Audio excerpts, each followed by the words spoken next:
not so very ordinary girl or name, but who's to blame for a love that wouldn't bloom, for the hearts that never played in tune, like a lovely melody that everyone can sing. Take away the words that rhyme, it doesn't mean. Ito ang mga sapatos na ginamit ni Emilio Aguinaldo noong siya ay nabubuhay pa. Ang mga sapatos na ito ay nagsisilbing alaala ng kanyang buhay at panahon.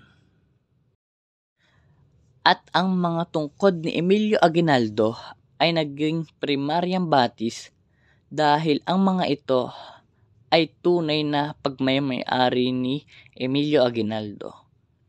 Bilang personal na bagay ni Emilio Aguinaldo, ito ay maalaga sa atin, lalo na sa mga mahilig sa kasaysayan dahil siya ay isa sa ating mga bayani. Noong sinakop tayo ng mga Espanyol, ito ay nagsisilbing ebidensya ng kanyang buhay at pamumuhay. Aguirre's Sword.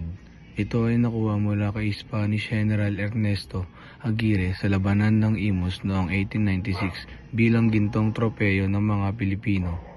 Ito ay isang simbolikong sandata na ginamit ni Emilio Aguinaldo bilang isang general at pinuno ng revolusyon. Makikita ito ngayon sa mga museo bilang bahagi ng kasaysayan ng Pilipinas. Ang mga sandatang makikita sa larawan ay ginamit ng mga revolusyonaryong Pilipino noong panahon ni Emilio Aguinaldo sa kanilang pakikibaka para sa kalayaan. Bagaman mas makabago ang mga armas ng mga Amerikano at Espanyol, pinakita ng mga Pilipino ang katapangan, determinasyon at pagmamahal sa bayan sa paggamit ng mga simpleng sandata tulad ng baril, espada at bolo. Ang mga ito ay sumisimbolo sa kabayanihan at sakripisyo ng ating mga ninuno at nagsisilbing paalala ng kanilang pakikibaka para sa bayan. Ngayon, ang mga sandatang ito ay itinatanghal sa bahay ni Emilio Aguinaldo sa Kawit, Cavite bilang bahagi ng ating pamanang pangkasaysayan at pagkakakilanlan bilang mga Pilipino.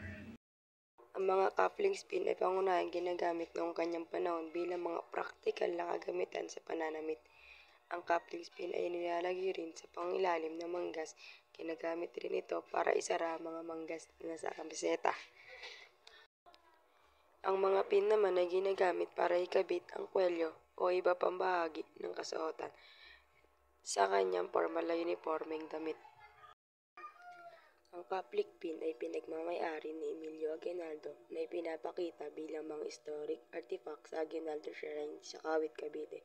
Ang mga personal na bagay na ito ay ang mga tampok ng pagsulyap sa kanyang personal na estilo at sa makasaysayang panahon kung saan siya ay nabubuhay.